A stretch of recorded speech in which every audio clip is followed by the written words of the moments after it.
So it's 2015, and I just had my 15 minutes of fame. The New York Post decided to write an expose on my love life, titled, "Meet Yossi Rosenberg, New York's most desperate single man." You Google it. My mom called me up and told me to flee the country. In the Upper West Side Jewish dating scene, which I was a part of, I was the guy with the article.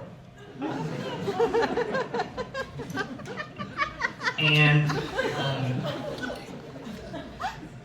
basically, my love life was bad before that, and after the article came out, it was horrible. My therapist said that this might be a positive thing. We could basically work on my intimacy issues. I agreed with her. Actually, I had a friend named Josh, and Josh had intimacy issues like I did, but he managed to overcome them. So I asked him what he did, and he said he did this thing called OM. OM.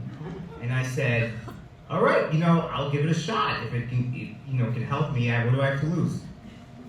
So I go in the Soho loft to take this OM class, and it's run by a bunch of women. There's a lot of women and awkward guys there.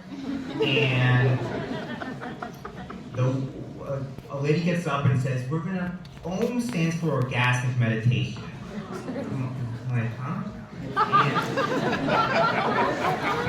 there's a man and a woman that get on the stage, and the man is called the stroker, the woman is called the strokee, and the woman disrobes from the waist down, and the man maneuvers himself between the woman's legs, and I don't know how to say, he hand stimulates her for 15 minutes, and I'm just watching this whole thing. I'm watching this whole thing with shock and disgust.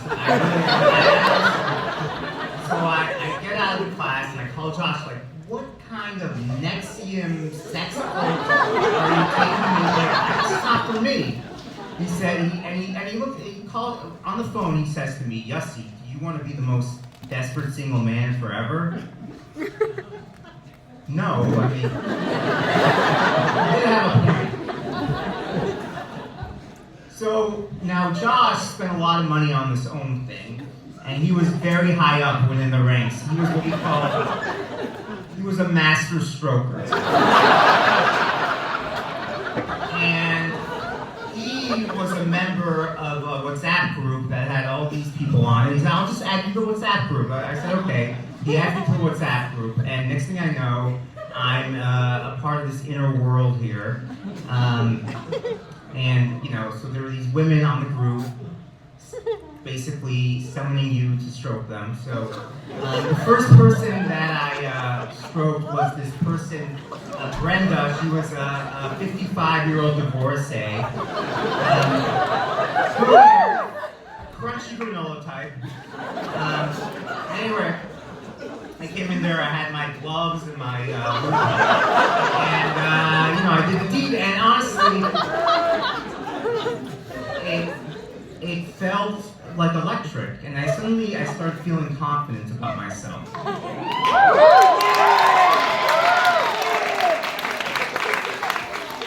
After that, on the WhatsApp group, I went to Mary. Mary was a 30-something-year-old black professional, nerdy, kind of nerdy.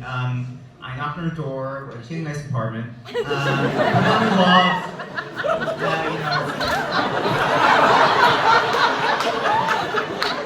7 minutes in, she's like, "This is not going to work out." I was pale. I called up my friend Josh. I can't. They hate me. The women hate me. Don't worry, Yossi. You're not going to click with everybody. Just you got to keep doing it. Okay. Next person was Stacy, a 60-something-year-old grandma, Upper East Side. Went in there, and she, put on the gloves. She wanted 2 sessions. She was very happy. So my confidence went up. Anyway. To make a long story short, I was going around New York, left and right.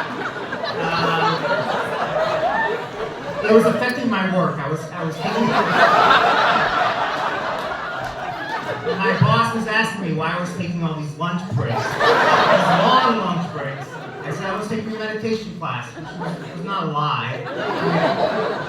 I'm like very easily distracted, but when I was doing this, I was laser focused. But after a while, it fizzled out. This wasn't real intimacy. This was fake, artificial intimacy. And I started going around feeling kind of like a gynecologist. And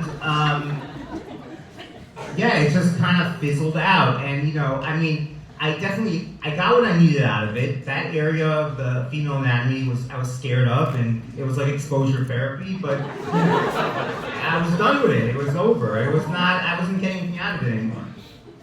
So I stopped.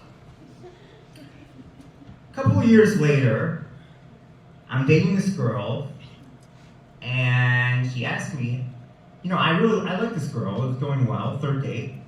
And she asked me, your friend's one of my best friends, Pamela.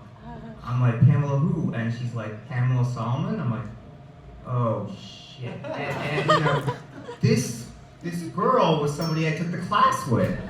I was like, do I tell her? Do I not tell her? All right, so then I just took a deep breath and I told her everything. I confessed. And she laughed, and she goes, yeah, I already knew that. She told me.